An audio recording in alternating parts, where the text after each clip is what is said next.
auditeurs et auditrices présents, monsieur le CEO et concepteur du programme Frempreneur, monsieur le conférencier, chers invités venus d'ici, Wuhan et d'ailleurs, je vous dis bonjour, bonsoir et bienvenue. Là, je moi dit, l'homme doit avoir peur de celui qui le respecte. C'est moi, je le retourne aujourd'hui en disant l'homme doit aussi avoir peur de celui qui l'écoute ou qui prête attention à ses dires. Frempreneur est ce concept qui a été mis en place par notre frère CEO, M. Rice, dans l'objectif de permettre aux entrepreneurs du monde français de partager leur expérience et également de les permettre d'échanger. C'est qui respire.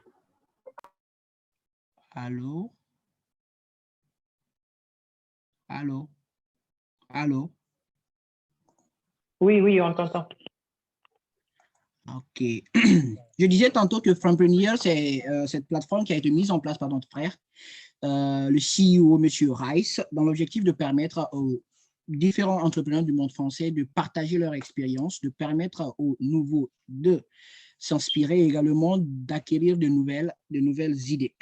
La session, on a eu une session passée qui a été brillamment défilée par notre sœur, la géante de Mama Africa, mademoiselle ou madame Déborah, sur le sujet, les fondements d'une marque sous le thème notamment l'art de fixer les objectifs. Alors, pour le menu de ce soir, nous aurons l'honneur de déguster la saveur d'un thème très, très important. Important que capital, capital que nécessaire et nécessaire qu'indispensable, à savoir l'enjeu du supply chain pour tout entrepreneur. Charmants auditeurs, asseyez-vous confortablement, branchez bien vos écouteurs, car dans un intervalle de 45 minutes, le commandant de bord de l'entreprise Gatera Prime Trading, M. J-Phil ou encore la star, l'entrepreneur charismatique et l'orateur de ce soir, nous fera voir ce qu'est l'enjeu du supply chain pour un entrepreneur. En effet, Gatera Prime Trading est cette société basée en Chine qui s'élargit de jour en jour avec l'objectif de créer cette plateforme permettant l'échange de produits de qualité vraiment gloire à Dieu entre la Chine et les autres pays du monde. Sans plus tarder, comme toujours, après 45 minutes sur le pour et contre du supply chain, le charmant auditoire que vous êtes aura 20 à 25 minutes pour les questions avant de clôturer avec le mot de fin de M. Rice, le jeune concepteur d'une telle plateforme. Monsieur J-Phil, c'est à vous. Je partage. Hop là. Yeah. Monsieur J-Phil. Bonsoir. Vous m'entendez bien? Bonsoir. Oui. Excellent. Bonsoir, Frempreneur. C'est un honneur, une joie et une grâce d'être avec vous ce soir. Merci beaucoup, Monsieur Nabila, pour cette introduction vraiment particulière. Merci aussi à vous tous qui sommes ici avec nous ce soir. J'aime penser à cette plateforme comme une plateforme où on utilise pour pouvoir échanger. Je me rappelle la première fois que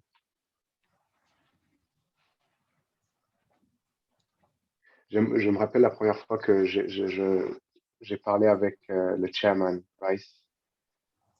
On était en train d'échanger selon les différentes expériences que nous avons sur le business et le futur. Et il y a une information sur laquelle on a pu accorder, se dire que effectivement c'est vrai. Et celle-là était toute chose nécessaire pour construire un business ou avoir du succès dans le monde des affaires est déjà disponible.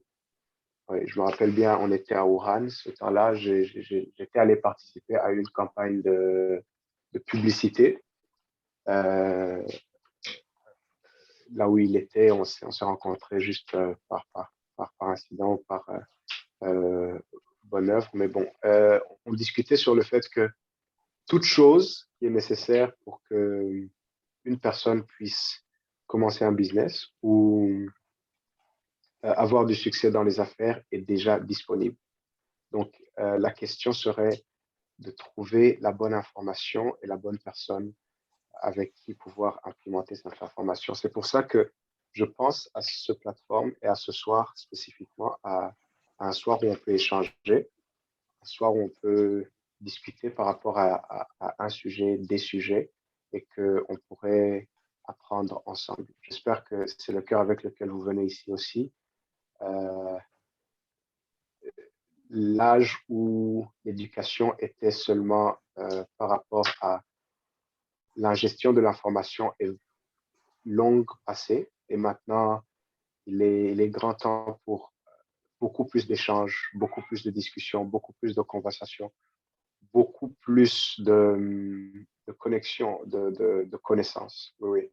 C'est pour ça que même si vous êtes ici, si vous faites des affaires, par exemple, si vous avez un business en Chine ou en dehors de la Chine, s'il vous plaît, tapez-le dans le chat et pour qu'on puisse savoir qui vous êtes et ce que vous faisiez. Comme ça, on peut pouvoir, comment dire en anglais, network, pouvoir connaître qui est qui, et on ne sait jamais ce qu'on pourrait faire ensemble. Oui, c'est ça. Donc, ça, c'est le point numéro un. Le point numéro deux, c'est que aujourd'hui, on parle de la chaîne d'approvisionnement, c'est-à-dire la gestion de la chaîne. J'aime l'idée, la chaîne d'approvisionnement et le processus de comment est-ce qu'un produit arrive à faire un magasin, d'une boutique, d'une maison, et ce qu'on voudrait utiliser pour pouvoir discuter. On est sur le thème l'art de se fixer des objectifs. Donc, notre discussion sera basée sur l'art de se fixer des objectifs, et on utilisera la gestion des objectifs et aussi la gestion de la chaîne d'approvisionnement pour pouvoir comprendre, s'améliorer. Donc, sans plus tarder, ben, on peut y aller. Ce soir, j'aimerais commencer par des questions. Donc, si vous êtes là, bon, je me rappelle d'avoir demandé, vous pouvez attendre.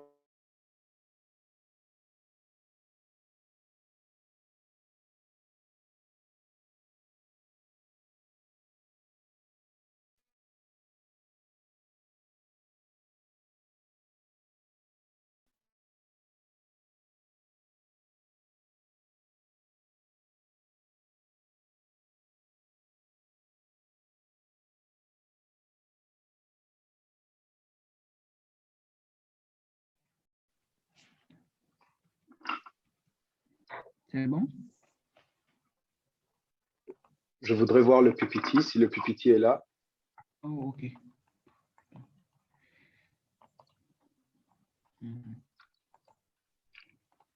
Oui.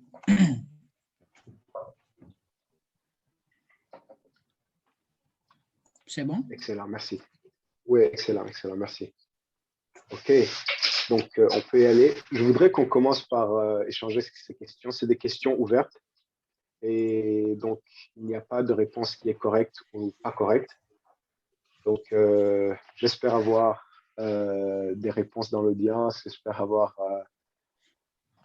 au moins 3 filles et un garçon qui sont assez courageuses pour pouvoir partager avec nous. Donc, allons-y avec la première question. Qu'est-ce que vous comprenez par fixer des objectifs? Quand vous entendez le terme fixer des objectifs, qu'est-ce que vous comprenez par là? La plateforme est ouverte. Je ne sais pas s'il faut lever la main ou bien directement enlever le micro. Monsieur Nabila, vous pouvez le diriger. OK. Ils peuvent intervenir, il n'y a pas de souci.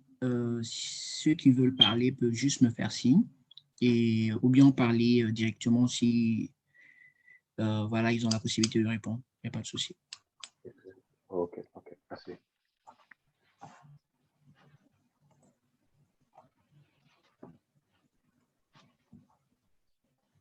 Donc, voici, les cartes sont jouées.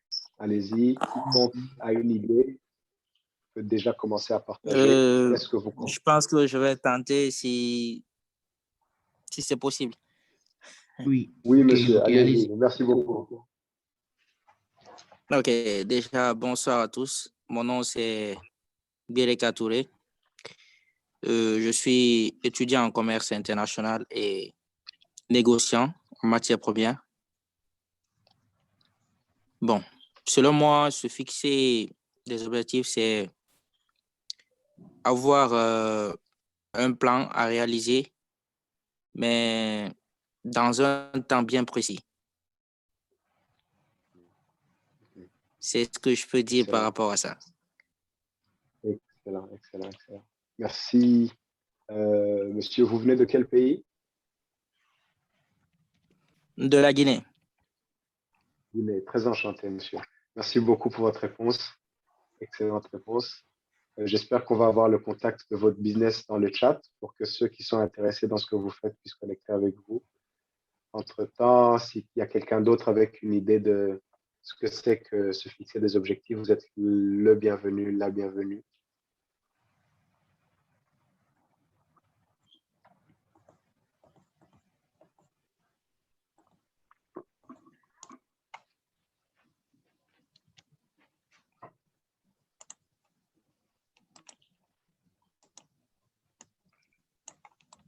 On demande si c'est possible d'enregistrer la conférence. Monsieur Nabila, j'espère que c'est possible. Je pense que oui. Oui, oui, oui, effectivement. Excellent, excellent. Notre grand frère de la Guinée, on attend vos contacts dans le chat. Votre nom, votre pays, le nom de votre business et où est-ce qu'on peut vous trouver. Et si vous avez une réponse pour nous, allons-y. Qu'est-ce que vous comprenez par fixer des objectifs?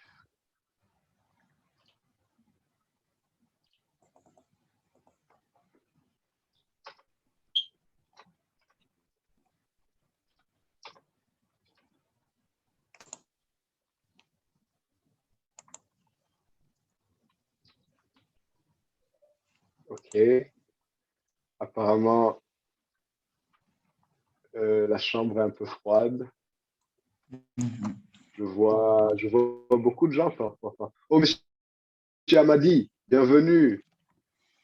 Est-ce que vous avez une réponse pour nous?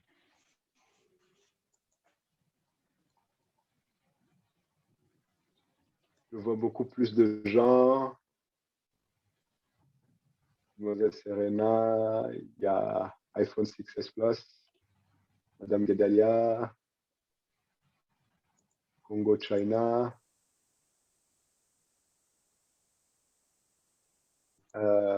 Échanger encore le plus tard. Bon, allons-y avec la deuxième question.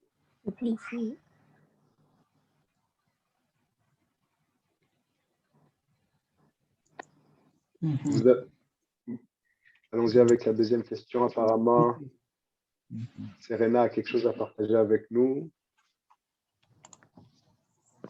Allô, allô tout le monde, vous m'entendez? Oui, oui, oui, on t'entend.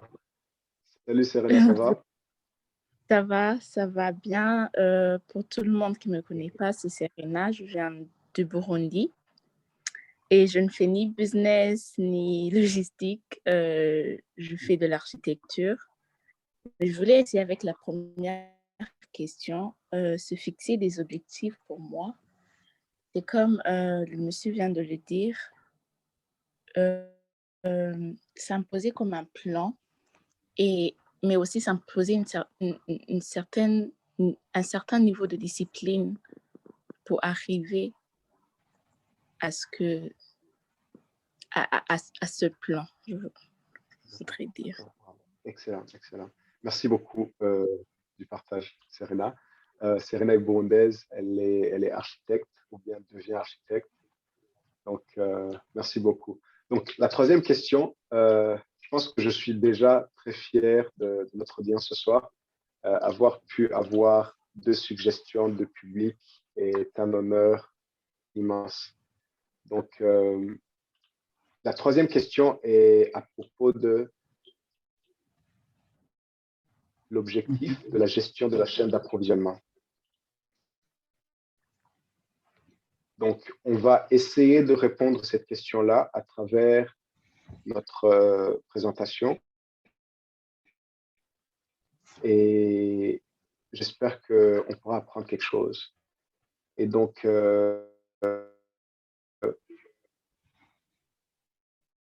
décider de ce qu'on veut accomplir et élaborer un plan pour atteindre ces résultats, les résultats souhaités.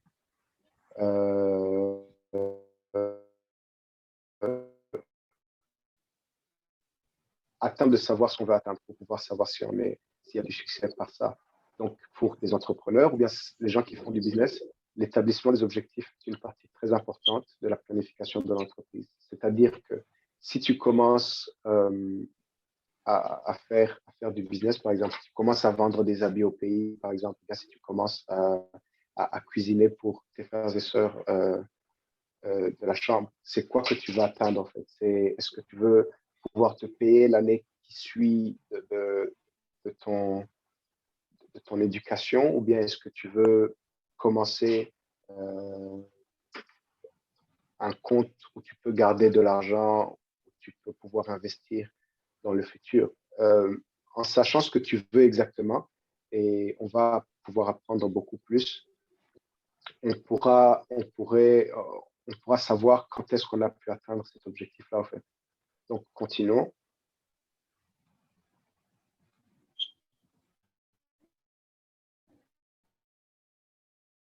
L'objectif, c'est très important. Donc, premièrement, ça peut nous aider à décider et à nous concentrer sur ce qui est vraiment important. C'est-à-dire, Serena parlait de discipline.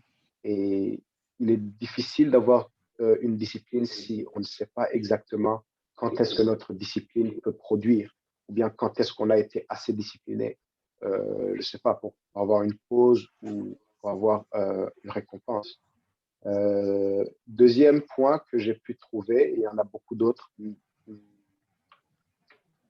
ça nous permet de mesurer le progrès. C'est-à-dire, après avoir déterminé que, OK, je commence à cuisiner la soupe de ma grand-maman à d'autres confrères africains pour que je puisse me payer l'année qui suit à mon école. Donc, le moment où tu as atteint le chiffre d'affaires qui te permet de payer ta scolarité, tu peux déjà savoir que tu as atteint ton objectif. S'il te faut cuisiner 10 plats pour pouvoir avoir un quart de ta scolarité, donc tu sais que le progrès que tu as eu, ben, c'est un quart de ton but total. Et tu peux savoir combien d'efforts il faut fournir et quand il faut le fournir.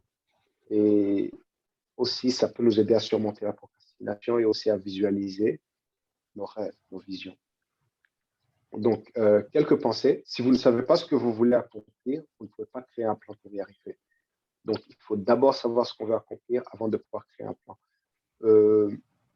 Monsieur Aboubakar Touré nous parlait d'élaborer des plans. C'est très, très important d'élaborer des plans et c'est beaucoup plus difficile qu'on pourrait même le penser. Mais c'est très important et c'est très crucial pour pouvoir réussir dans ce qu'on veut faire. Donc, une autre chose est que se fixer des objectifs est le véhicule qui peut nous conduire à la destination là où on veut arriver. Oui. Donc, on va commencer avec le sujet d'aujourd'hui. Bon, je vais déjà essayer de vous dire c'est quelle direction que notre voilà, on peut s'arrêter là pour le moment.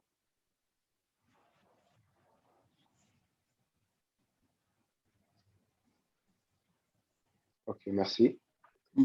Donc, la gestion de la chaîne d'approvisionnement est quelque chose d'immense. C'est un concept qui est immense. C'est-à-dire que ça a beaucoup de choses à discuter là-dedans. Il y a beaucoup de choses à discuter. On peut discuter à propos de comment préparer des matières premières pour la production. On peut discuter de comment la production se passe et qu'est-ce qui est nécessaire pour la production et qu'est-ce qu'on va pouvoir apporter à la production pour qu'elle soit efficace. On peut discuter à comment est-ce que les produits finis sont transportés dans de différentes stations de distribution, on peut discuter de comment est-ce que ces bases de distribution emmènent ces produits-là dans les différentes boutiques, etc. Donc, il y a beaucoup de choses et tout ça, c'est des organismes qui sont vraiment immenses. Et donc, il faut savoir ce qu'on va discuter d'abord. Donc, ce que j'aimerais vous partager aujourd'hui comme commencement de ce sujet-ci, et c'est quoi l'objectif de la gestion de la chaîne d'approvisionnement. Donc, quand on essaye de donner une gestion qui est efficace à la chaîne d'approvisionnement, qu'est-ce qu'on est en train d'essayer de faire et quand est-ce qu'on sait que ce qu'on fait ou bien ce qu'on investit est efficace. Oui, donc le premier point ici est le meilleur niveau de service client. Ça, c'est la première des choses que la gestion de la chaîne d'approvisionnement peut faire. C'est-à-dire que comment est-ce qu'on peut satisfaire le client encore mieux. Numéro 2, avoir un meilleur coût ou prix.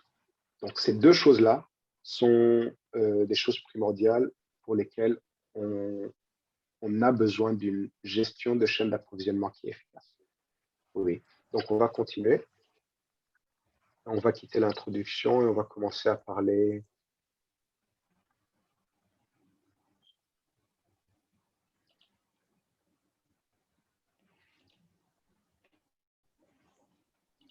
Oui, merci. Non, non, non, on peut. Oui, merci beaucoup. OK. Donc, il est dit que les meilleurs objectifs arrivent parce qu'il y a un plan. Encore, on a la sagesse de M. Touré qui nous revient. Et on nous dit que s'il n'y a pas de plan, on ne peut pas arriver à notre objectif. Donc, le premier point que j'aimerais discuter par rapport à la gestion de la chaîne d'approvisionnement est que quelle est la pertinence de documenter les infos de notre parcours d'approvisionnement des produits? C'est une question qui peut sembler un peu simple. Pour ceux qui ont eu l'opportunité de pouvoir acheter des produits pour des business du pays ou bien aider quelqu'un ou quelque part à acquérir quelque chose de la Chine, vous avez une idée de ce que ça prend, c'est-à-dire les appels qu'il faut faire, les informations qu'il faut avoir, les mouvements qu'il faut effectuer, etc., etc. Donc, c'est une chaîne d'activité qui est vraiment pas nécessairement intégrée, connectée. Donc, tu peux te retrouver en train d'appeler quelqu'un aux Philippines, par exemple, aujourd'hui, et l'après-midi, tu te retrouves à chatter sur QQ avec quelqu'un de la Chine. Et le lendemain, tu te trouves en train de chatter avec quelqu'un avec un confrère peut-être qui est de Guangzhou, qui est chargé à emmener ta marchandise. Et au moment où l'information d'une station change, c'est-à-dire que l'information que tu as donnée à la station numéro 1 aussi change. Et donc, votre attente aussi change. Ce que j'essaie de vous expliquer, c'est que s'approvisionner des produits n'est pas une activité singulière. Ce n'est pas quelque chose que l'on fait en une action, ou bien en un appel, ou bien en un seul investissement d'une action quelconque, mais c'est plutôt une chaîne d'activité qui doit être le plus intégrée possible en termes de différents points qu'on va voir pour pouvoir obtenir le résultat le plus efficace possible. Donc, ce point-ci, aussi simple qu'il me semble, est très, très pertinent. C'est-à-dire, comment est-ce que vous avez la capacité de... C'est-à-dire, est-ce que vous pouvez garder l'information d'une certaine station et de votre chaîne d'approvisionnement et l'emmener à une autre? Et est-ce que ces informations peuvent être échangées avec efficacité? Donc, tout ça commence d'abord par la capacité de documenter ces infos-là. Et donc, aujourd'hui, je vais essayer de vous dire pourquoi il faut documenter, comment on peut documenter, aussi vous donner des exemples pratiques des documents que vous pouvez utiliser déjà pour pouvoir documenter tout ça. Donc, on peut y aller.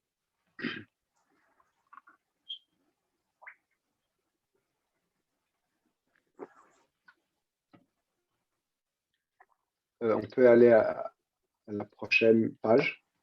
Merci. OK. Oui, merci. Donc, ce principe-ci, il est important. Pourquoi? C'est un principe de développer des objectifs. Pourquoi est-ce qu'il est important dans le sujet dans lequel on discute? C'est parce que pour qu'une information soit efficace, elle doit être d'une certaine caractéristique. Donc, il faut vraiment comprendre la méthode par laquelle vous acquérissez votre information et aussi pouvoir la perfectionner avec le temps pour pouvoir augmenter l'efficacité. Donc, le principe SMART, comme vous pouvez l'avoir vu dans le passé, est un principe utilisé pour fixer des objectifs. Et c'est un moyen simple de vous assurer que, effectivement, vous avez atteint vos objectifs. Et donc, SMART, c'est quoi? SMART, c'est un acronyme dérivé de l'anglais. Et premièrement, il parle, le S, c'est pour spécifique. Ici, dans la photo, elle est simplement exprimée par qu'est-ce que je veux accomplir. Pour le M, c'est mesurable. Et dans la photo, il est expliqué simplement que comment est-ce que je sais si j'ai accompli ce que je voulais accomplir. Excusez-moi.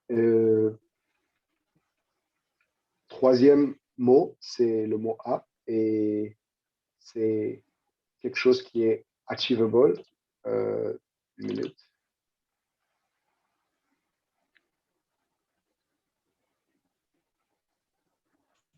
N'hésitez pas à noter vos questions. Il y aura une session questions-réponses à la fin. Et je place une très grande importance à l'échange. Donc, si vous pouvez faire l'effort d'échanger avec nous, on sera très content. Notez les questions, des commentaires, quelque chose que vous voudriez. Et donc, pour le A, c'est quelque chose qui est atteignable. Et il est expliqué dans la photo comme un but qui est comment est-ce que le but peut être accompli. Et pour le R, c'est quelque chose qui est réalisable, quelque chose qu'on peut faire. Est-ce que j'ai ce qu'il faut pour pouvoir réaliser ce but-là? Et le T, c'est à propos du temps. Combien de temps il me faudra pour pouvoir arriver à ce but? Donc, chaque but, chaque objectif peut être atteint, mais il est vraiment crucial de comprendre combien de temps. C'est-à-dire que vous pouvez vous faire $1 million, disons, à un certain moment, mais combien de temps ça peut vous prendre? Et après avoir évalué ces différentes sections de votre objectif, vous pouvez savoir que, OK, c'est quelque chose que je peux commencer à investir. Bon, je peux vous donner un exemple pour pouvoir vous aider à comprendre. Je me rappelle, il y a à peu près 2 ans de là, j'ai commencé à faire un business avant que je ne commence à travailler avec la société que je travaille maintenant, GPT. J'avais j'essayais de faire quelque chose d'autre avant. Et je me rappelle, à ce temps-là, je ne savais pas grand-chose à propos des affaires. J'étais même plutôt sceptique. Je me disais que ça ne doit pas être vraiment nécessaire. Je vais juste étudier et je vais essayer d'avoir de bons points et puis je vais me chercher un boulot et c'est tout. Mais j'ai rencontré quelqu'un et ce quelqu'un avait besoin de mes expertises. Les boutiques sont en train de circuler dans le chat, donc vous pouvez regarder s'il y a quelque chose qui vous intéresse.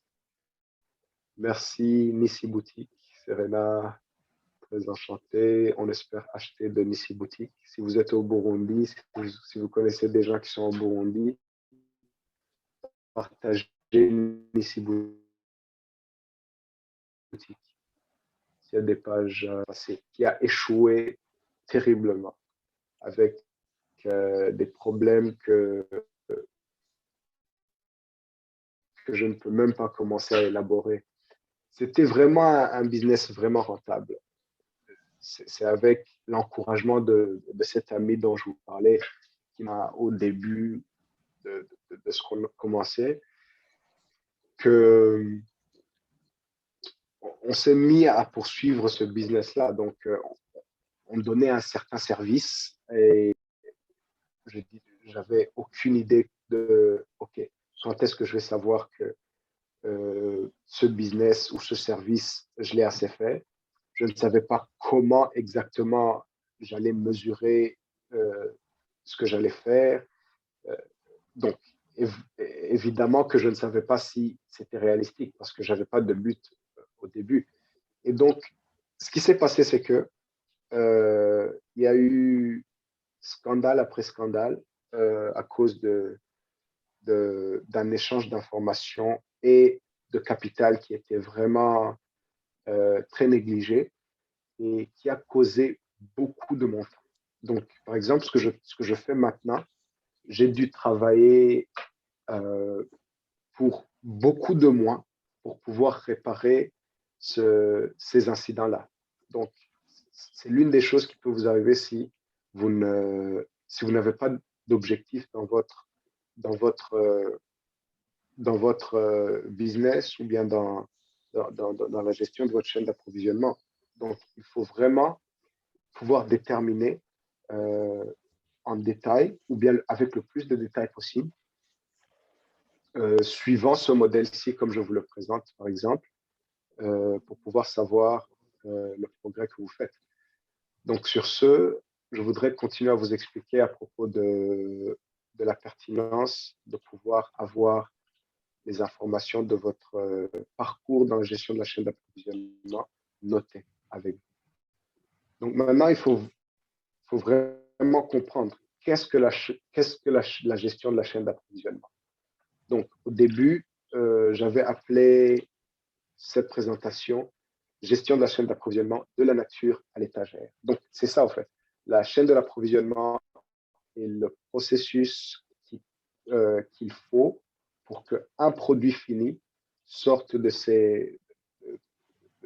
son état de la matière première et peut arriver à l'étagère ou dans les mains du client, en fait, pour que le client ou quelqu'un qui va donner de l'argent pour ce produit va pouvoir l'acquérir. Donc, c'est quelque chose qui est vraiment global. C'est quelque chose qui travaille avec formation aussi. Et c'est un peu ça. Donc, avec ça en tête, il faut savoir les deux objectifs pour lesquels la gestion de la chaîne d'approvisionnement est faite. Donc, le premier est, comme on l'a dit au début, un meilleur niveau à service client. Le deuxième est un meilleur coût et prix. Donc, comment est-ce qu'on peut donner le client un meilleur service? Et comment est-ce qu'on sait qu'on a donné à un client un meilleur service? Tout d'abord, vous voyez, donc, c'est des questions qu'on doit répondre.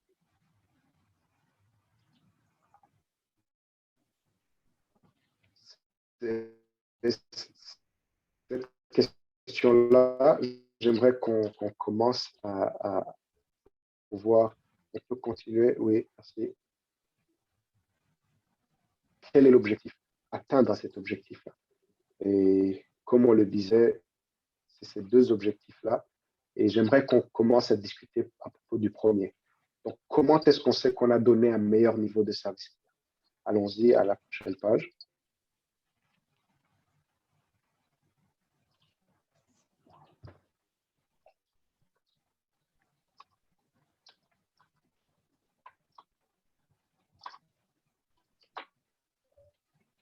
Donc, on veut bien savoir comment est-ce qu'on a donné un meilleur niveau de service à la clientèle.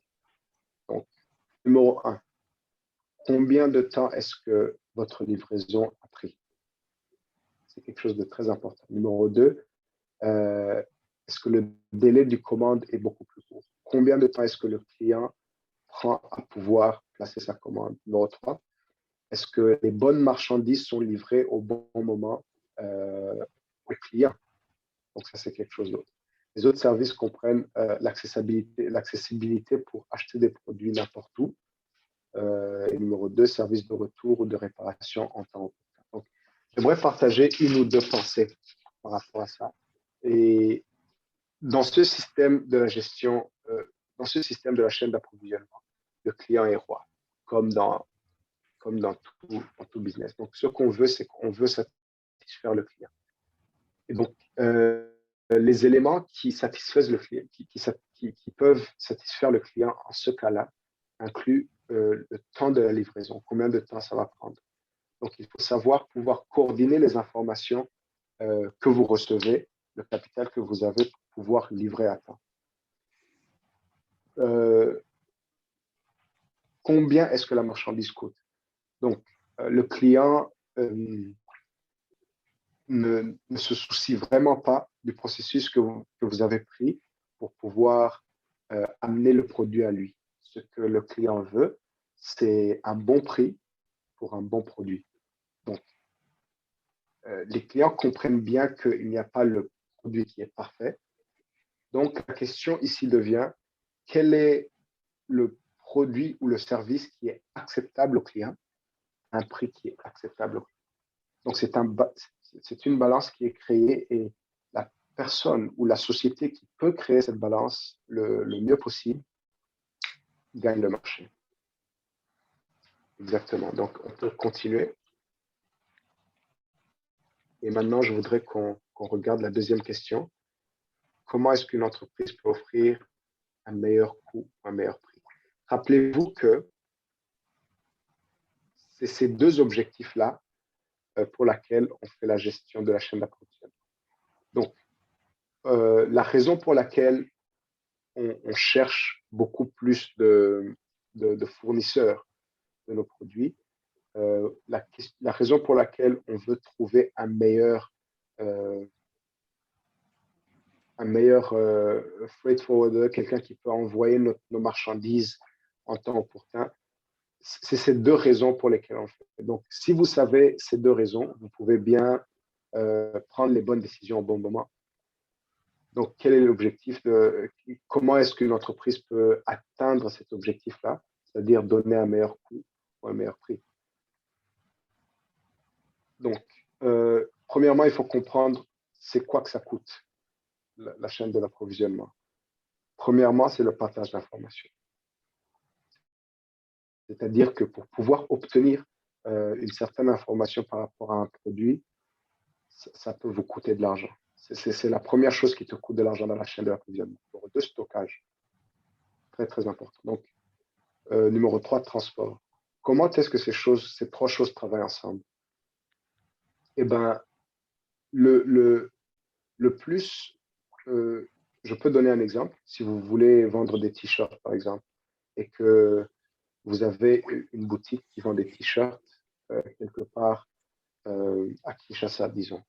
Donc, maintenant, le client veut pouvoir choisir entre un t-shirt noir et un t-shirt rouge, par exemple. Et il veut aussi pouvoir avoir une taille qui lui est appropriée. Et donc, pour vous qui gérez la chaîne de l'approvisionnement, les prix que les différentes variations de votre produit va vous coûter est différente. Et donc, il va falloir avoir les bonnes informations par rapport à votre marché, c'est-à-dire qui est-ce que je veux vendre mes t-shirts? C'est à quel groupe d'âge, par exemple, ou c'est dans quel quartier? Et combien est-ce que ceux à qui je veux vendre mes t-shirts sont prêts à payer? Donc, tu veux savoir ça. Tu ne veux pas d'abord entendre que, oh, j'ai entendu que les t-shirts, ils sortent bien maintenant ces jours-ci au pays. Donc, tu vas directement acheter des t-shirts. Non, il faut d'abord commencer par la chaîne d'approvisionnement et pouvoir donner de l'efficacité à ta chaîne d'approvisionnement.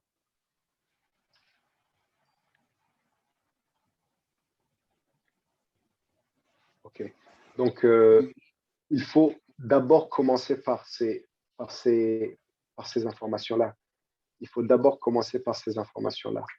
Et avec toutes ces informations, vous pouvez savoir combien de temps est-ce que les t-shirts noirs et les t-shirts rouges vont prendre. Peut-être le t-shirt noir va prendre une semaine, mais les t-shirts rouges, puisqu'ils sont moins chers à un vendeur qui est de l'autre côté du pays, par exemple de la Chine, donc ça va prendre 3 semaines pour que ça arrive. Donc, OK, où est-ce que ces t-shirts noirs vont être pendant ces 3 semaines? OK, bon, ils vont attendre, disons, là, à l'adresse où mon ami qui envoie des choses au pays m'a donné. OK, mais pour qu'il reste là, combien est-ce que je dois payer?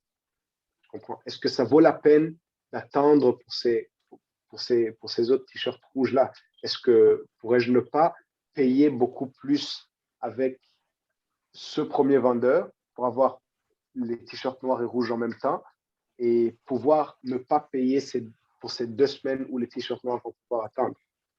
Et donc, il faut prendre ces décisions-là. Et pour prendre ces décisions-là, vous devez pouvoir avoir les bonnes informations. Exactement. Donc, comment est-ce qu'on peut avoir un coût inférieur à la chaîne d'approvisionnement? Numéro 1, meilleure rentabilité. Numéro 2, donc, prix de vente le plus bas.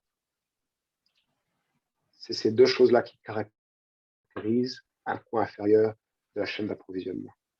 C'est-à-dire que la rentabilité doit être assez grande pour le client et le prix doit être assez bas.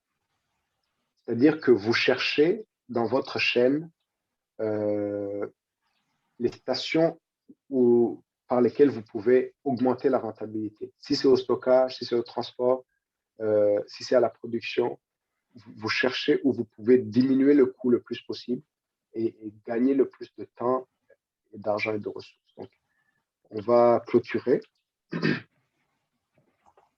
Et avant de terminer, je voudrais vous montrer quelques modèles que vous pouvez utiliser.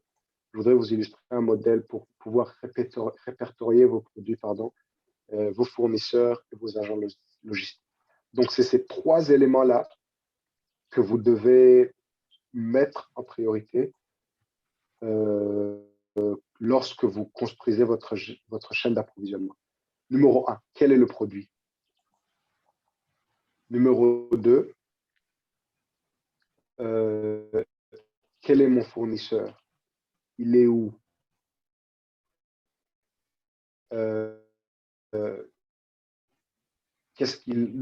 C'est quoi ce dont il a besoin? Numéro 3, c'est qui est-ce qui va emmener? Troisième point là, on a aussi des éléments beaucoup plus complexes comme les dédouanements, comme les règles de transport qui sont nécessaires, par exemple les produits minimaux que vous pouvez transporter, les produits maximaux que vous pouvez transporter, etc. Donc, on va commencer par le premier tableau. Monsieur Nabila, si vous pouvez m'aider à montrer le premier tableau, le premier exemple. Le slide. Merci. Non, le document Word. OK, c'est ça. OK, c'est bon. Merci.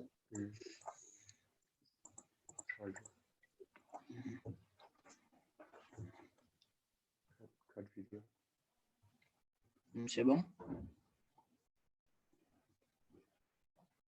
C'est bon?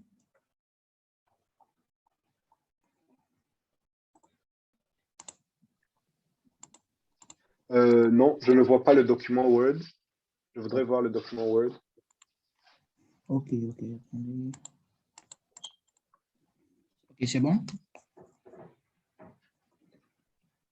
Là, c'est bon. Excellent. Donc, ça, c'est un exemple de quelque chose que vous pouvez utiliser pour répertorier vos produits. Ça, c'est juste un exemple d'une cotation qui était donnée à un client par rapport à l'achat de masques, par exemple. Donc, on peut pouvoir savoir les informations qui sont nécessaires.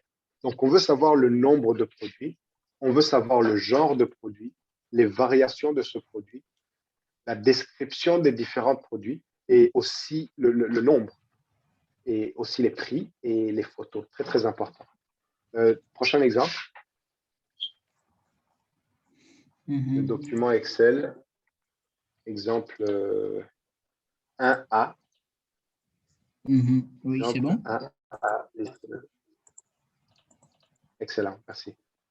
Donc, cet exemple-ci peut vous montrer comment est-ce que vous pouvez gérer votre stock. Donc, vous serez vraiment surpris de savoir combien gérer un stock peut être, premièrement, compliqué et deuxièmement, destructif à votre business. Donc, utiliser un outil comme celui-ci pour pouvoir démontrer la quantité et le contenu de votre stock est vraiment important. Donc, par exemple, ici, on voit dans une des colonnes, c'est quoi, qui est-ce qui a besoin d'être racheté? C'est quels produits qui sont presque finis et qui doivent être rachetés? C'est un élément très important du business. Si vous avez un produit qui vend très bien et que soudainement, il n'est plus là, pour un mois, eh ben, tous vos clients oublient. Ils vont chercher ce produit autre part. Et il y a nécessairement le nombre des éléments de ce produit-là, la date et le nom, le vendeur, etc., etc. Le temps nous fait défaut. Donc, on va continuer. Exemple numéro 3. Tous ces documents sont disponibles pour ceux qui sont intéressés. Vous pouvez laisser votre email et on pourra vous envoyer les documents si vous en avez besoin. Donc, exemple numéro 2.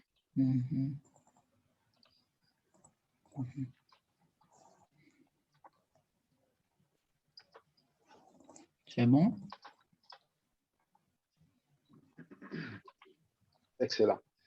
Donc, cet exemple-ci peut vous montrer comment vous pouvez choisir vos fournisseurs.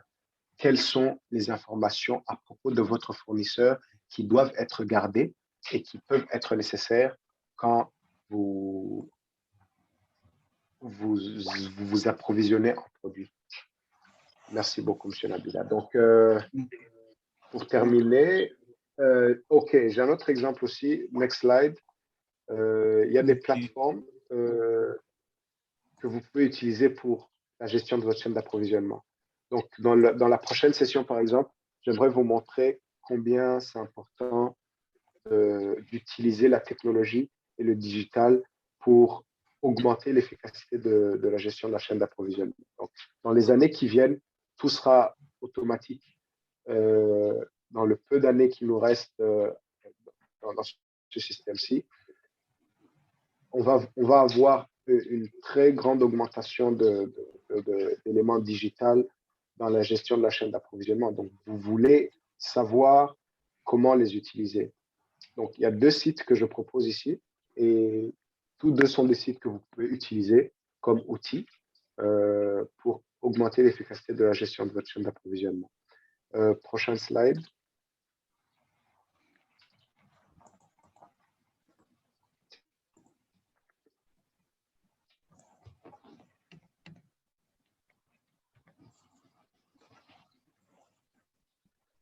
OK, maintenant on va voir une vidéo qui peut nous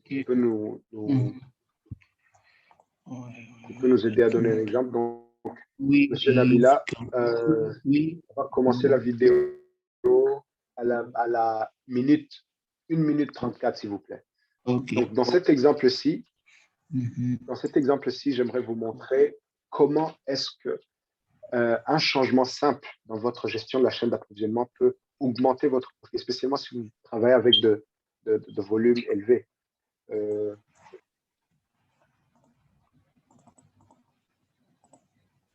C'est quelque chose qui peut vous ouvrir vos pensées par rapport à ce que c'est que la gestion de la chaîne d'approvisionnement. Donc, c'est quelque chose qui sonne vraiment compliqué, etc., mais c'est plutôt pas très sorcier si on sait exactement quels sont les éléments clés qu'on doit poursuivre pour pouvoir savoir si on était efficace ou pas. Donc, on attend M. Nabila. On va regarder la Oui, vidéo. c'est bon? C'est bon? Oui, oui. Allez-y. Merci.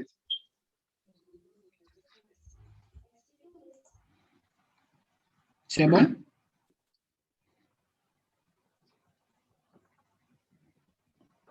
Allô, c'est bon? Oui, oui. 1 minute 34. Oui. Excellent. Merci.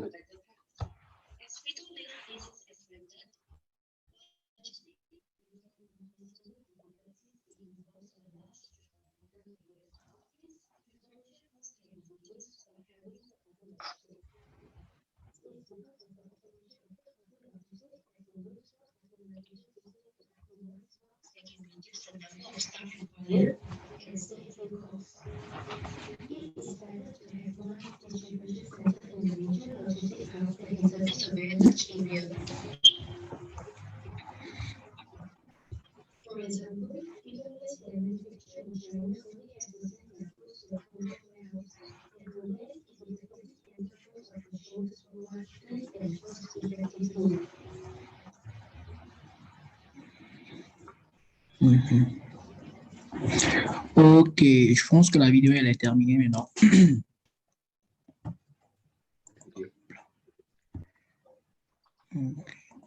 Excellent. Merci, M. Nabila. Ok. Ok. Donc, Euh, l'exemple, on vous écoute. je voudrais clôturer. Donc, l'exemple qu'on vient de voir est comment est-ce qu'une société a installé une maison de stockage près de ses distributeurs majeurs. Donc, cela a pu augmenter l'efficacité de leur chaîne d'approvisionnement, et notamment leur profit.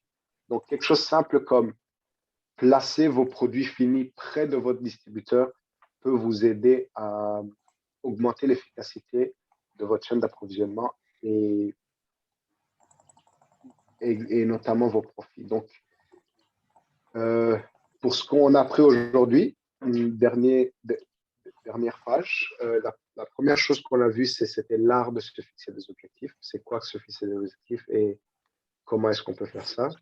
Et on a vu aussi l'objectif de la gestion de la chaîne d'approvisionnement.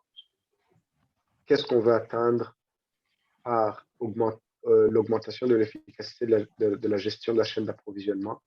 Et aussi, on a vu, numéro 3, comment est-ce qu'une entreprise offre un meilleur niveau de service. On a étudié à propos du principe SMART. Et aussi, on a parlé de comment est-ce qu'une entreprise peut offrir un meilleur coût au prix. Ce que je vous montrais juste là, c'était des outils, des modèles, des exemples pour pouvoir augmenter l'efficacité de la gestion de votre chaîne d'approvisionnement. Donc, c'était ça. Merci beaucoup pour votre attention. Ici, c'était Friendpreneurs. Merci aussi à M. Nabila, M. Rice. C'est ça, la soirée. Ok. Merci beaucoup, M. Diefil, pour votre intervention. On a beaucoup appris.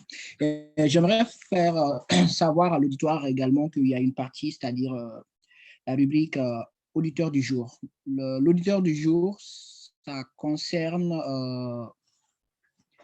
Ça concerne l'invité du jour en question qui va nous faire un débriefing par rapport à tout ce qu'on a dit, qui va nous faire rappeler la petite partie que lui, il a compris et que si possible, même si on le réveille durant un sommeil, il pourra l'expliquer facilement. Et ça, c'est au niveau d'après les questions et réponses que nous allons évoquer tout de suite. Maintenant, avant de vous laisser la parole aux uns et aux autres de poser des questions au cas où ils en ont, j'aimerais ajouter à ce que notre cher M. Jeffy nous a expliqué par rapport au supply chain. Ça, c'est en gros, il a parlé des produits, il a parlé également de la définition du supply chain. Pour ajouter à ce qu'il a dit, c'est juste le bon produit au bon endroit, au bon moment et au meilleur prix.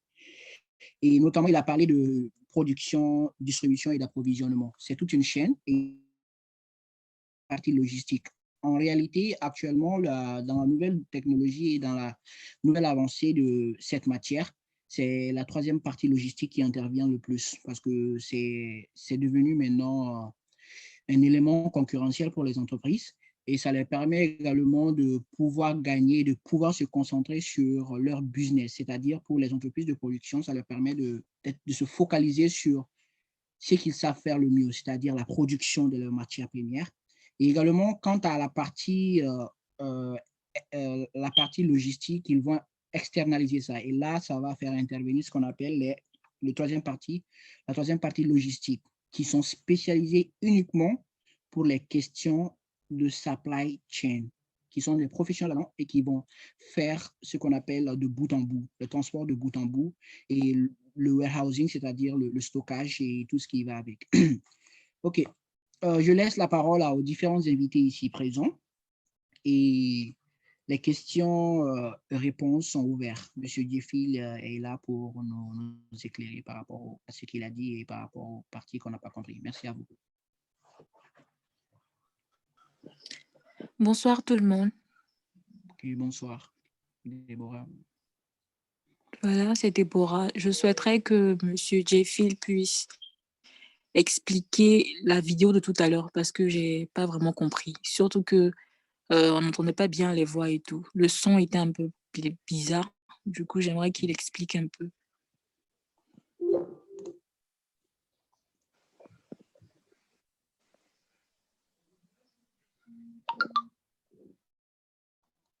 Oui, allô, monsieur Jeffy. Bonsoir, je suis là.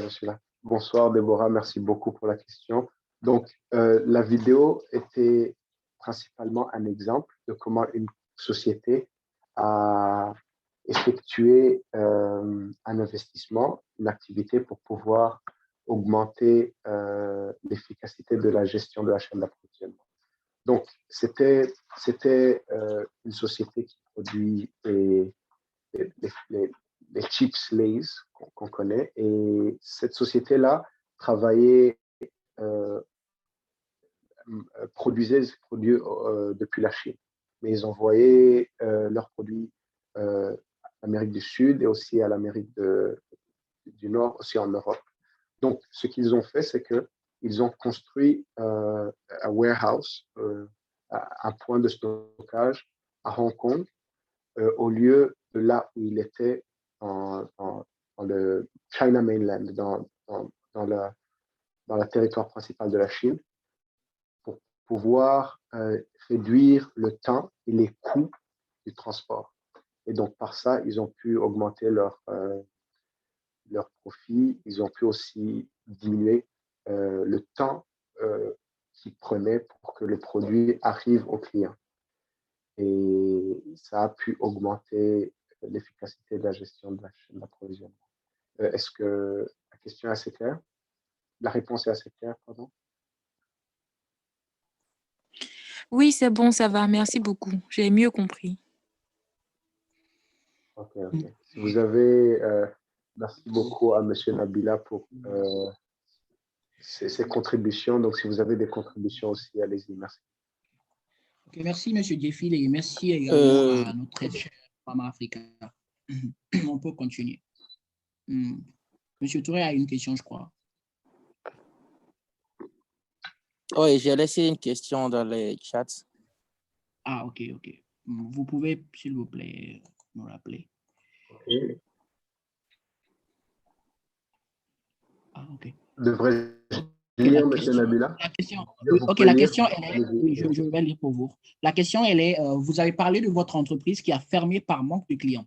Donc, ma question est de savoir quelles sont vos astuces pour savoir les besoins réels des clients et comment faites-vous pour obtenir les statistiques réelles sur les préférences des clients sur le terrain. La question, c'est comment vous faites, quelles sont les astuces que vous utilisez, que vous avez besoin et comment faites-vous pour obtenir les statistiques réelles sur les préférences des clients sur le terrain. Ok. Merci beaucoup, Comment vous faites? monsieur. C'est une très bonne question. Oui, oui. C'est une très bonne question. C'est une très bonne question. Donc, la seule astuce que je peux donner ici, c'est avoir les bonnes relations, c'est-à-dire avoir les bons partenaires. Si vous n'avez pas un accès direct au marché, si vous n'avez pas la bonne personne qui vous emmène vers votre marché, eh ben, sans doute, vous allez échouer. Donc, la première astuce que je donne ici est de pouvoir avoir quelqu'un qui est immédiatement sur le marché, quelqu'un qui est présent là où vous voulez opérer et qui peut vous dire ce dont il est nécessaire. C'est pas du tout facile à trouver. Quelque chose d'autre aussi que je propose, c'est de pouvoir entrer en contact avec les différentes corps gouvernementaux et pouvoir obtenir la grande photo, si je puisse dire, sur le business que vous voulez faire. Il est maintenant possible d'acquérir des informations par rapport au corps gouvernemental comme le ministère qui est chargé de ce que vous voulez faire. Et vous pouvez aussi entrer en contact avec les membres de la douane, etc. Ce dont il est nécessaire à ce point-ci est de savoir les informations que vous voulez. C'est quoi les informations dont vous avez besoin, les statistiques que vous avez besoin. Et ça diffère de différentes business et de différents marchés. Donc, c'est ça les astuces que je pourrais donner. S'il y a quelqu'un d'autre ici qui a une autre astuce, ou bien si vous-même vous avez quelque chose à partager avec vous, s'il vous plaît, allez-y. Merci. Ok, merci bien, monsieur Jeffy. Monsieur Touré, quand vous avez d'autres questions, vous pouvez avancer. Bon, je pense que c'est les seules questions que j'avais. Merci beaucoup à monsieur Jeffy et je suis vraiment satisfait. Ok, les questions sont toujours voilà, ouvertes pour ceux et celles qui ont envie de poser des questions. Ok.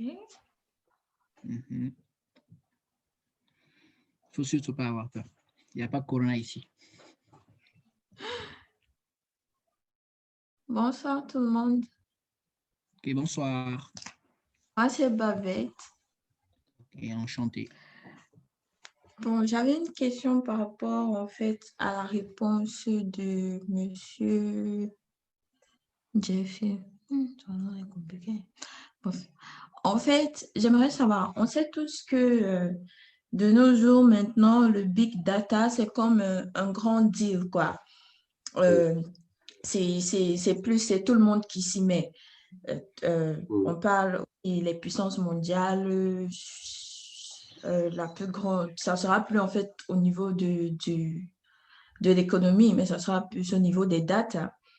Et nous savons que chez nous en Afrique, c'est pas vraiment facile d'accéder aux données. Ça, c'est généralement la difficulté que l'on trouve, surtout quand on veut investir sur un terrain bien particulier, on veut être entrepreneur. C'est vraiment difficile d'avoir des études sur le marché, des études sur la clientèle, les projets et tout concret. Donc,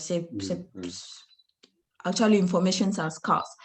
Donc, j'aimerais savoir si vous avez peut-être des astuces qui vont nous permettre, qui vont nous aider parce que tu ne peux pas vraiment investir dans ton pays si tu n'as pas les informations adéquates, quoi. Moi, je me dis à un certain moment donné, si on parle d'entrepreneuriat, tout doit commencer par s'informer sur le secteur. Tout comme quelqu'un ne se lève pas juste un matin pour aller acheter un téléphone. Il prend la peine, il prend le soin de rechercher les informations dans ce domaine-là. Donc, je ne sais pas si vous avez une solution ou bien des propositions. Merci. Merci à vous. Excellente question. Vraiment pertinent dans l'âge où nous entrons. Et vous avez raison. Le big data est quelque chose qui est très sollicité dans les différentes chaînes d'approvisionnement globales. Par exemple, je travaille dans une société chinoise et on a des activités sur le site Amazon et on vend des produits dans différents pays d'Europe, Amérique, etc. Donc, vous serez surpris combien il est profitable d'avoir la bonne information au bon moment.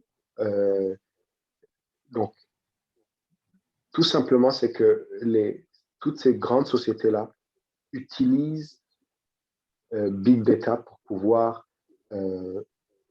acquérir des profits. Et plus tôt tard, c'est très bientôt que nous aussi, comme continent, on va commencer à être intégrés dans ces systèmes-là. Donc, ceci est le moment où on doit apprendre comment ça fonctionne, pouvoir d'abord, premièrement, savoir c'est quoi. Et on serait vraiment surpris de savoir que ce n'est même pas des choses trop compliquées. Les principes sont vraiment basiques et toute personne pourrait acquérir des informations basiques sur ça. Mais quelles sont les astuces pour pouvoir utiliser Big Data dans nos marchés? Oui, very challenging. C'est vraiment pas facile à approcher. Premièrement, on devrait savoir que des bases de données sont les matières premières de Big Data. C'est-à-dire que le plus il y a de données, le plus on peut créer des patterns ou bien des choses qui se répètent, pouvoir prédire ce qui va se passer. Et c'est ça que Big Data utilise. Une grande, énorme base de données et une étude statistique ou bien structurée pour pouvoir utiliser ces informations-là. Donc, la première direction que je devrais donner, c'est pouvoir utiliser les bases de données qui sont déjà là. Il y a des bases de données qui sont là. Les organisations mondiales organisent déjà des consensus ou bien des propagandes d'accumulation d'informations, exactement. Et donc, il y a des données qui sont déjà là. Donc, la connaissance et le vouloir de déjà aller savoir ce qui se passe. Par exemple, si on savait combien il y a d'opportunités dans le secteur de l'agriculture en Afrique, en tant qu'Africain, selon les données qui sont déjà là, nous tous, on se mettrait dans l'agriculture avant d'aller dans quelque chose d'autre. Ça, c'est déjà une donnée qui est disponible, qui a été déjà étudiée et élaborée, qui peut être utilisée pour prendre une décision par rapport au business qu'on veut faire. Donc, il y a des bases de données qui sont déjà établies. Il y a des études, des sociétés non gouvernementales et non profit qui ont déjà des données qui sont déjà là. Donc, pouvoir aller les chercher et vouloir les utiliser pour notre avantage est la première des astuces, la première des nécessités. Deuxièmement, quelque chose que je pense qui doit être fait, qui est vraiment beaucoup plus courageux et audace, c'est de créer nos propres bases de données. Dans mes recherches sur YouTube, j'ai rencontré une petite vidéo d'un jeune homme ghanéen qui étudiait à Harvard et qui donnait un pitch sur son business. Son business était simplement une application qui génèrent et qui stockent des données dans le système éducatif des pays de l'Afrique de l'Ouest. Et donc, j'ai vu à travers cet exemple-là que c'est possible de créer les bases de données et que dans le futur, quand il y a des éléments qui veulent investir dans le domaine éducatif, eh ben, ces bases de données-là seront vraiment nécessaires pour lui. Donc, ce qui se passe, c'est que les grandes sociétés sont déjà en train d'entrer dans nos marchés et créer ces bases de données-là. Et c'est quoi? C'est juste avoir les informations à propos de nos propres marchés. Pour le dire d'une façon le plus simple possible, c'est d'abord ça. Et donc, je pense aussi qu'on devrait commencer à créer nos propres bases de données. Merci. Okay. Merci bien, M. Dufil, pour cette partie et pour juste appuyer ce que vous avez bien dit. En réalité, M. Dufil est en train de tourner autour du pot pour ne juste pas nous dire qu'en Afrique, on n'a pas des infrastructures malheureusement à la hauteur de nos attentes. Et les Chinois en réalité également ce même problème actuellement avec, par exemple, l'implantation des stockages, des centres de stockage et des parcs de stockage. Et j'ai lu un article et pour eux, comme M. Dufil l'a dit, ils sont en train de faire ce qu'on appelle l'intégration des entreprises, c'est-à-dire ils créent les entreprises dans le même secteur, ils créent ce qu'on appelle une plateforme où toutes les informations, c'est-à-dire ceux qui louent des véhicules, ceux qui également font la production, ceux également qui font les procédures douanières et consorts, ils vont juste avoir une plateforme pour eux seuls, mais tout le monde va investir afin de mettre cette plateforme en place. Et également, ça va être efficace. Du coup, le big data, il y a le big data, il y a également l'échange de données informatisées, l'EDI. Ça aussi, c'est également une sorte d'information qui permet également aux différentes structures d'un même pôle d'interagir entre eux et de se comprendre et d'échanger le maximum d'informations. Donc ça, c'est sur le plan infrastructure informationnelle. Et là, je pense que ce sont les challenges et les défis du supply chain et également de la logistique. Et bon, en Afrique actuellement, on a malheureusement ce problème, mais on a besoin également de l'appui du gouvernement et des différentes entreprises. Et par ailleurs, ce qui est également bien et que j'ai remarqué ici en Chine, ça c'est ils s'adaptent, ils voient les problèmes et puis ils trouvent des solutions. Donc peut-être que l'Afrique également doit tendre vers ça.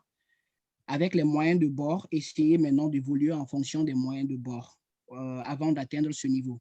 Il y a également l'exemple de la route de la soie que la Chine est en train d'entreprendre actuellement. Il y a également ces différents pays qui sont sur la même route. Ils ont une difficulté de compréhension et également il y a des barrières douanières. Donc tout le monde a sa façon de faire. Maintenant, la Chine est en train de trouver une solution, une plateforme qui va les permettre également d'avoir des informations partagées et qui va les permettre de réduire au maximum ce dont M. Dufil a parlé, c'est-à-dire le coût. S'ils arrivent à réduire au maximum le coût, ce qui veut dire que tout le monde fera un profit nécessaire. Alors, on tend vers la fin et s'il y a une dernière question de quelqu'un ou également un ajout, ou sinon on va d'ores et déjà choisir ce qu'on appelle notre auditeur du jour. Allô, bonsoir. Allô, bonsoir. Ok, bonsoir. Allô, bonsoir. Vous m'entendez? C'est Hamadi. Oui. Monsieur Hamadi, comment allez-vous? On vous entend très bien. J'ai écouté toutes les interventions et c'est vraiment intéressant. Pour ne pas tirer en long, je voudrais ajouter un point. C'est que après avoir apprécié la conférence, je voudrais dire que par rapport au supply chain, il faut savoir qu'il y a deux bouts. On peut se mettre des deux côtés. C'est-à-dire que le client qui veut acheter ses produits et livrer chez lui, donc il y a ce bout. Le fournisseur qui produit ses produits et veut vendre au client, il y a ce bout aussi. J'ai fait un peu de temps en Chine ici pour comprendre qu'il y a effectivement ces deux bouts-là et il faut en tenir compte pour quelqu'un qui rentre dans le business. Soit tu es du côté du fournisseur, donc il faut te mettre dans cette position parce que ta maîtrise du supply chain doit être vue sous l'angle du fournisseur. Pour quelqu'un qui est du côté de l'acheteur, il faut te mettre de ce côté parce que ta gestion du supply chain doit être du côté de l'acheteur. Il ne faut pas faire la confusion. C'est-à-dire que quand on veut vendre, il ne faut pas se mettre du côté de l'acheteur pour faire la gestion. Et je vais venir un peu. En Chine, en général, quand vous venez chez un fournisseur, vous voulez des marchandises, il vous demande souvent, vous êtes de quel pays? Il étudie toutes les réglementations, tout le cheminement, tout ce qui est nécessaire pour envoyer son produit dans ton pays et arriver à ton magasin. En général, le fournisseur en Chine, quand tu lui dis de quel pays tu es, il sait quelle marchandise te convient. Il a déjà fait les études. Il sait dans ton pays les médicaments qui sont vendus là-bas, quelles sont les normes qui sont exigées. Il sait dans ton pays quelles sont les inspections qui sont exigées à la rentrée au port. Et vous n'êtes pas sans savoir que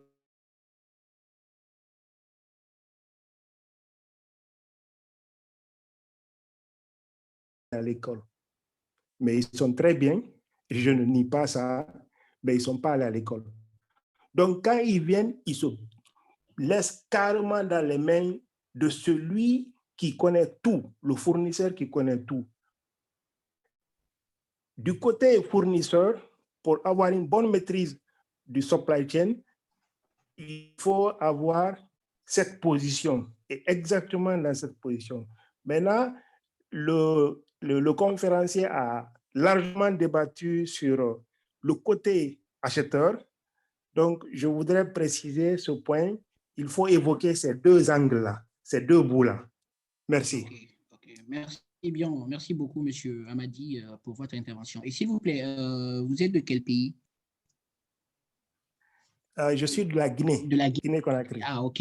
Et vous êtes également, je ne sais pas trop, vous faites quoi? Vous êtes dans quoi? Je suis là, c'est un peu dans le supply chain parce que j'aide les parents africains à acheter des...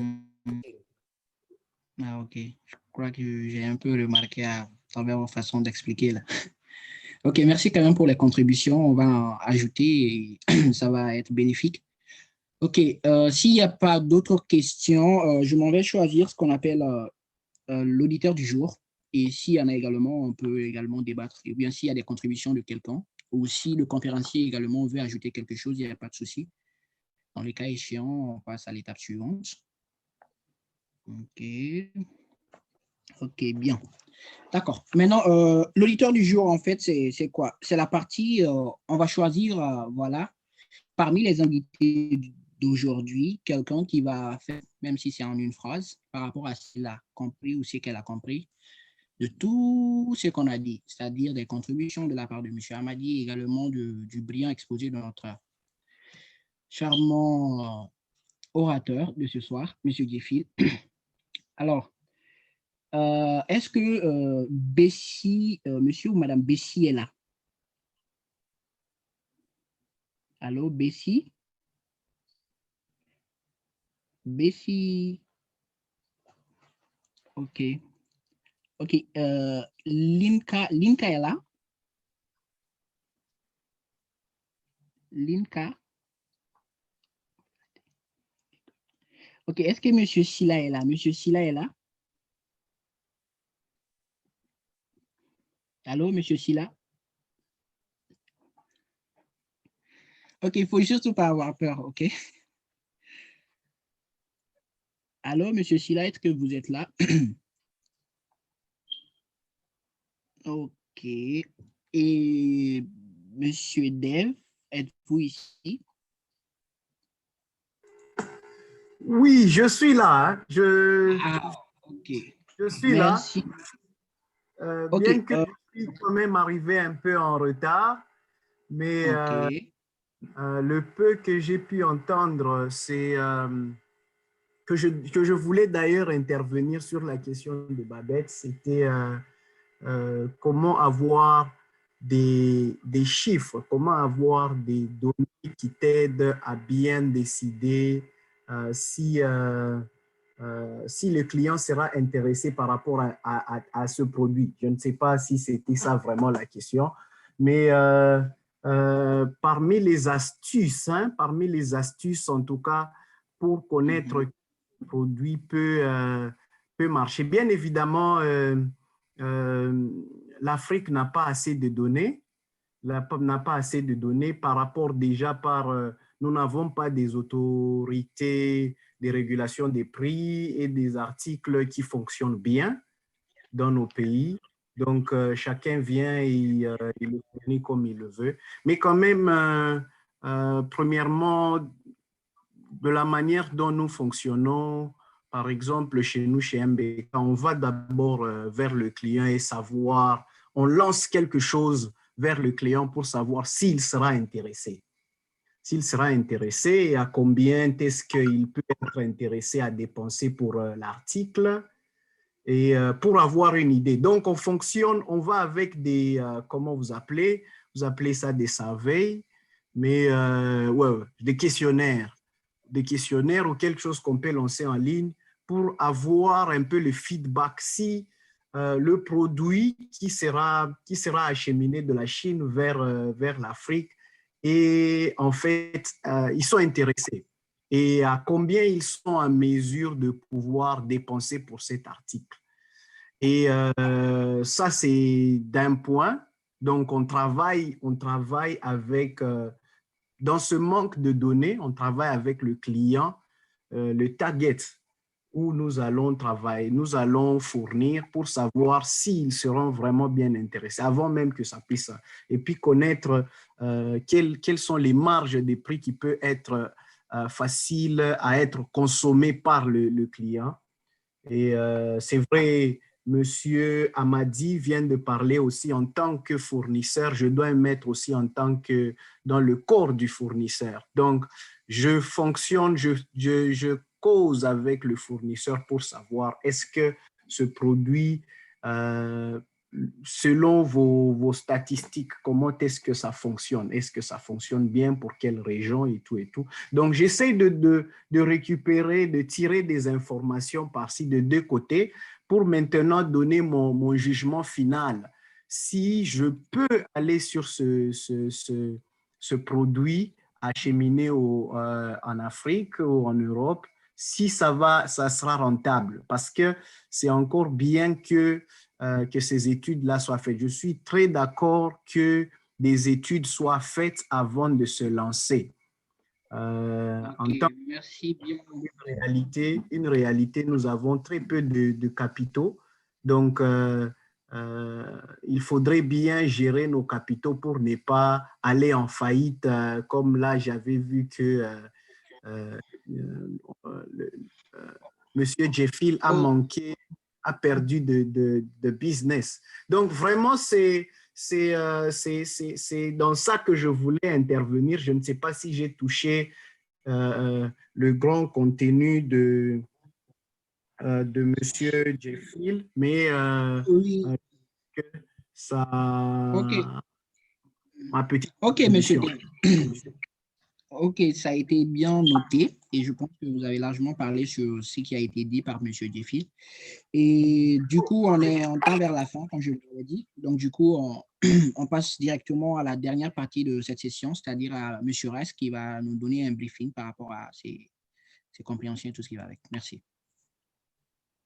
En tout cas, merci beaucoup à Jeffil pour cette présentation. Merci beaucoup à toute l'équipe pour l'organisation aussi. En tout cas, je suis très reconnaissant par rapport à ça. Et le sujet qui va avec la gestion de chaîne d'approvisionnement, c'est vraiment un grand sujet. Et il y a vraiment beaucoup de choses, mais j'ai beaucoup aimé comment Jeffil a présenté cela, surtout en mentionnant le problème des big data que même le PDG vient aussi de mentionner. Je suivais un documentaire également où on parlait qu'il y a des compagnies comme Microsoft et Amazon qui ont commencé à investir en Afrique déjà depuis 2010-2013. Juste leur investissement à voir avec les big data. Ils sont en mesure de récolter les informations. Alors, peut-être que moi, je peux donner comme encouragement aux entrepreneurs qui sont ici. Je vois les gens de différents pays, Guinée, Burundi, Mali, Congo, RDC et de partout, Côte d'Ivoire et autres, Cameroun aussi. En tout cas, essayons en tant que jeunes entrepreneurs, quand nous avons encore quand nous avons encore accès à la connaissance et aussi le temps de participer dans ce genre de forum, de voir comment nous pouvons aussi investir dans les big data. Parce que c'est vrai que le business en Afrique, c'est fait du genre, je viens, j'ai mon argent, j'achète. Mais pour les grosses entreprises, ils voient au-delà de ça. Ils voient au-delà de la transaction en matière d'argent, mais ils voient tout ce qui est attaché dans cette chaîne d'approvisionnement. Il y a Jeffy qui a mentionné aussi même au niveau de la matière raw material, right? La matière première. Donc, tout ceci se trouve dans la chaîne d'approvisionnement. Or, beaucoup de gens n'ont pas le temps de voir tout ça. Et j'ai aussi aimé comment elle a pointé par rapport, la plupart des fois, nous allons seulement, nous disons aux fournisseurs, voilà, nous avons besoin de tel produit pour tel marché. Et c'est aux fournisseurs de finalement réfléchir quel produit, de quelle qualité va répondre aux besoins. Et pourtant, nous pouvons aussi, en tant que jeunes entrepreneurs, à investir dans ce record d'informations, au point où nous pouvons aller devant les entreprises et leur donner avec les détails, parce que nous avons fait aussi des recherches derrière ça. Alors, en tout cas, pour ne pas prendre beaucoup de votre temps, je voudrais remercier tout le monde pour la participation et aussi juste nous rappeler que voilà, Frempreneurs est là. Frempreneurs, c'est vous, c'est moi et c'est chacun de nous. Continuons de bâtir notre communauté des entrepreneurs francophones, mais aussi le plus important, continuons d'apprendre ensemble et de grandir ensemble. Aujourd'hui, il y a des gens qui ont envoyé leur nom de business et leur contact. Prenons les contacts, échangeons les contacts et il y a beaucoup de choses que nous pouvons faire ensemble. Alors, merci et à la prochaine dans 2 semaines sur la même plateforme et à la même heure. En tout cas, merci beaucoup. OK, merci M. Rice. Et maintenant, nous sommes au niveau c'est-à-dire du reste de cette session. Merci à toutes et à tous et à la prochaine pour une nouvelle session. D'ici là, portez-vous bien, mangez beaucoup et surtout n'oubliez pas vos nouveaux passeports datant de 2019. Je veux dire les masques au cas où vous sortez en public. Merci à toutes et à tous. Merci beaucoup Nabila.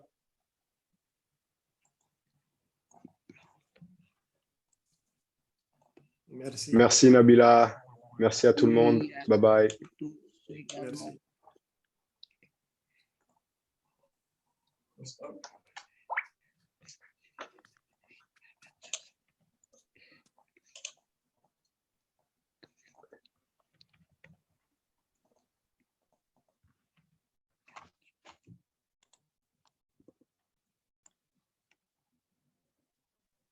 I'm going to set up a profile.